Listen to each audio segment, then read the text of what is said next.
नोंदणी अभावी जे कामगार मृत्युमुखी पडले आहेत त्याला जबाबदार कोण, ग्रामसेवक की मुख्याधिकारी? नोंदित कामगारांना गृह उपयोगी संच त्वरित वाटप करावे, बांधकाम कामगारांची नवीन नोंदणी त्वरित करावी यासह अन्य मागण्यांसाठी आज काँग्रेसच्या वतीने जिल्हा कामगार कार्यालयावर धडक मोर्चा काढण्यात आला आहे। काँग्रेसचे जिल्हाध्यक्ष राहुल बोंद्रे यांच्या नेतृत्वात हा मोर्चा काढण्यात आला आहे। यावेळी जिल्हा कामगार अधिकाऱ्यांना कार्यालयाबाहेर बोलावून जाब विचारण्यात आला। जिल्हा कामगार कार्यालयाबाहेर काँग्रेसच्या पदाधिकाऱ्यांनी ठिय्या दिला आहे। यावेळी माजी आमदार दिलीप कुमार सानंदा, जयश्री शेळके, हर्षवर्धन सपकाळ, धीरज लिंगाडे हे उपस्थित होते।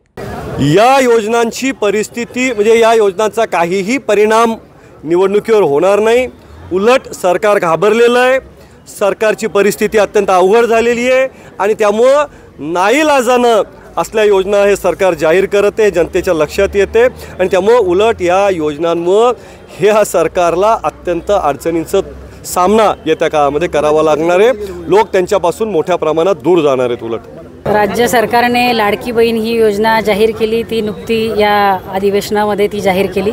निवडणुका 4 महिन्यावर आल्यात आणि त्या निवडणुका डोळ्यासमोर ठेवून लाडकी बहिणीची आणि लाडक्या भावाची आठवण राज्य सरकारला झाली आहे। चला हरकत नाही, निदान शेवटी का होईना, जाता का होईना लाडकी बहीण आणि लाडका भाऊ या सरकारला आठवला।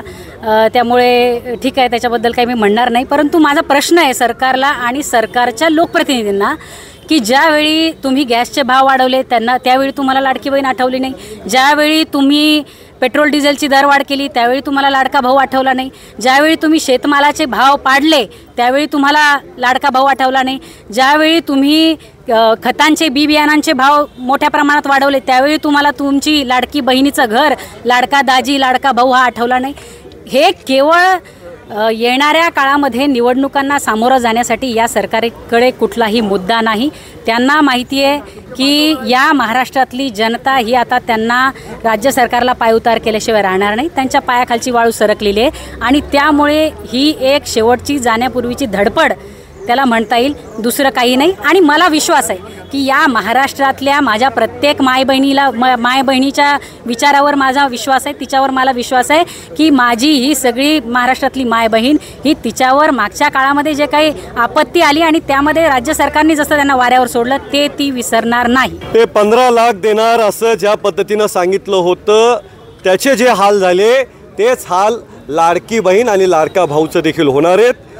निवडणुकीच्या तोंडावर केलेली ही घोषणा आहे आणि या भाजपाच्या सरकारवर आता कुणाचाही विश्वास राहिलेला नाही।